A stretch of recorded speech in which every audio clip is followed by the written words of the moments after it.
Ever been told that hiccups are caused by eating too quickly? Here's the twist. Your hiccups have little to do with your stomach at all.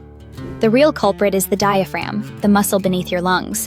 When this muscle suddenly spasms, it forces you to suck in air, snapping your vocal cords shut and causing that classic hiccup sound. But what triggers these spasms? Often, it's irritation of the phrenic or vagus nerves, sometimes from a sudden temperature change or even emotional excitement. It's not your food, but your nerves.